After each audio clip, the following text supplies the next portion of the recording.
Food combining. Who's heard of food combining before? Okay. Food combining is a really well-kept secret. Our bodies were not designed for complex meals. We were not designed, rather like Marx says, 2 million years ago, we weren't designed for the complex meals we eat today. So when you go to a restaurant and you have the complex meal that you order, your body, your internal system is having a war trying to digest it. 2 key reasons. Protease, which is the enzyme you use to break down protein, requires an acid environment.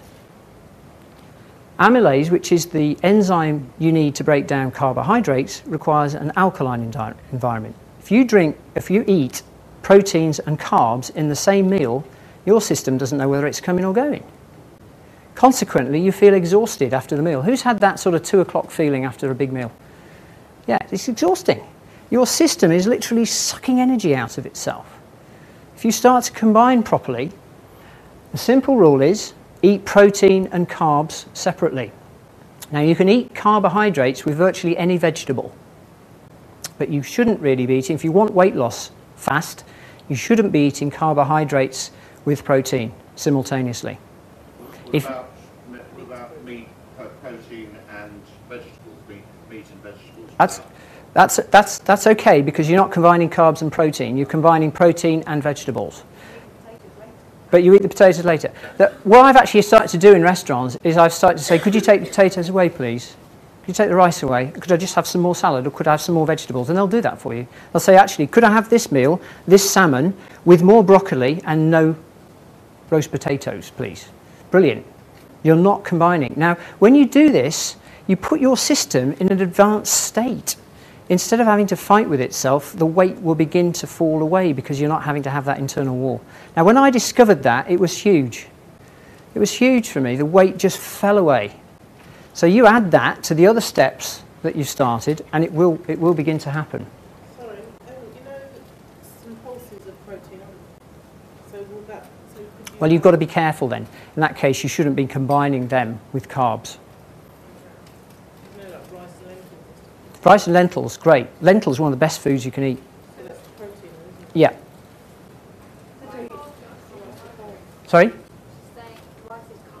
Yeah. So don't have them together, because that's bad combining. So don't combine carbohydrates or rice with lentils is the point, because that's actually bad combining based on this simple rule. The other point? I can say that to get complete chains of proteins, you need to combine lentils with brown rice. The thing is, you will hear so many different philosophies. Complete chains of proteins is the medical model. Remember we talked about, the medical model versus this is another approach. To some extent, these things run contrary to each other. No doctor will ever tell you to food combine. They don't do it. That's not their model. That's not their model of the world. Most nutritional advice you will find is, eat 3 good meals a day, meat and 2 veg, and you'll be fine. You won't. If you combine, believe me, it will make a big difference if you combine accurately. The other rule about combining is don't eat fruit, as I say, in combination with other foods, because the fruit will break down at the same rate as the other food. Step 5, detoxifying. A lot of what we talked about is toxification.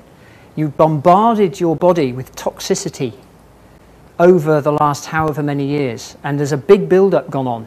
Now, some people advocate a thorough detox. Personally, I would rather take it slow and steady. The reason being, when you detoxify, you will actually have symptoms. Mark mentioned some of them. Flu-like symptoms is quite common.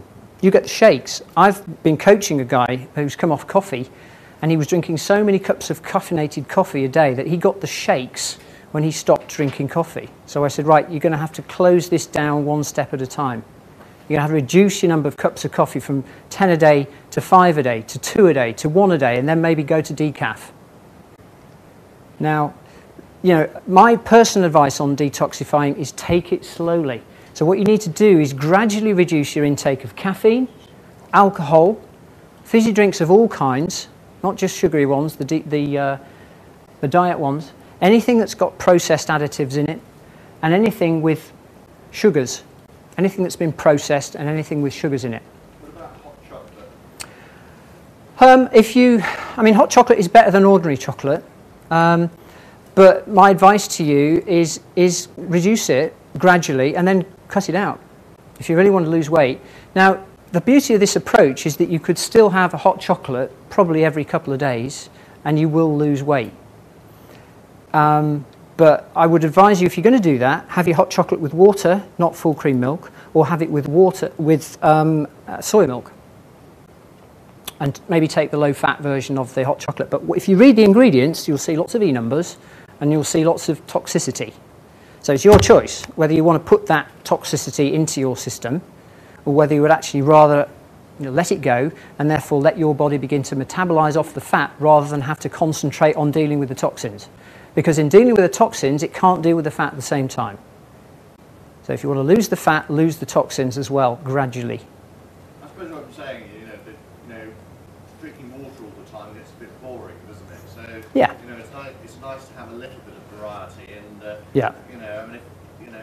I was thinking in my life, hot chocolate now and again might be okay. But, if you get a bit bored with water, what flavourings would you suggest? Well, we like red bush tea. I would probably drink... I'll drink decaf coffee occasionally, but I really got off the taste of coffee, surprisingly. I just don't like the taste of it. I'll have a cup of weak Earl Grey, particularly decaffeinated Earl Grey. It's quite a nice tea. It's got lots of antioxidants in it. Somebody mentioned green tea. Weak green tea is probably pretty good, actually. Don't have it too strong. Don't drink too much of it. But you can find hot drinks that will work for you and will help you. You just got to be informed about it. There's no question here. Just going back to the vegetables, what's your view about mushrooms when you eat? Fungus. This guy says don't eat anything that's fungal, and I happen to agree with him. We don't eat mushrooms anymore, do we, sweetheart? Now, they're a vegetable. They're not animal protein, but they are fungal, and anything that's fungal is basically rotting. So why would you introduce a fungus into your body? Personally, I'd rather not. That's my personal choice. I'd rather, you can do it if you want, but my advice would be try and eliminate it. No, it's just I have a medical condition, it's a cancerous condition, and one of the things was that particularly shiitake mushrooms are quite good. Okay, so the question is, if somebody has a cancerous condition, can mushrooms help? Yeah. I'm not a medical practitioner. I didn't advise that, and I wouldn't necessarily want to advise it. The best thing you can do for cancer is alkalize. And that's what Mark said. People have been cured of cancer after 30 days by alkalizing. So if You're not a big fan. I'm not a big fan of mushrooms, I'm afraid. No, I don't. We've eliminated them from our diet. Just on the drink, the chapter was talking about different drinks. What about these squash drinks, like the rums and barley water? I don't do it. I'd rather add some lemon juice to the water. It's a natural substance. It will hydrate and alkalize you far more effectively. If you read the ingredients on any of those drinks, there's lots of E numbers, lots of toxin. If you go to www.managementconsultantsdiet.com, you will find a really good ebook which takes you in depth into detoxing. Really good ebook. It's not for the squeamish. I used to be a management consultant, and it's one of the ways that management consultants who have a busy, healthy lifestyle can lose weight fast is by detoxing fast, because other aspects of the lifestyle don't fit. But if you don't like pictures of what comes out of people's colons, don't look at managementconsultantsdiet.com. There's some surprising stuff in there, and it's toxicity. It's pure toxicity over 10, 20, 30 years.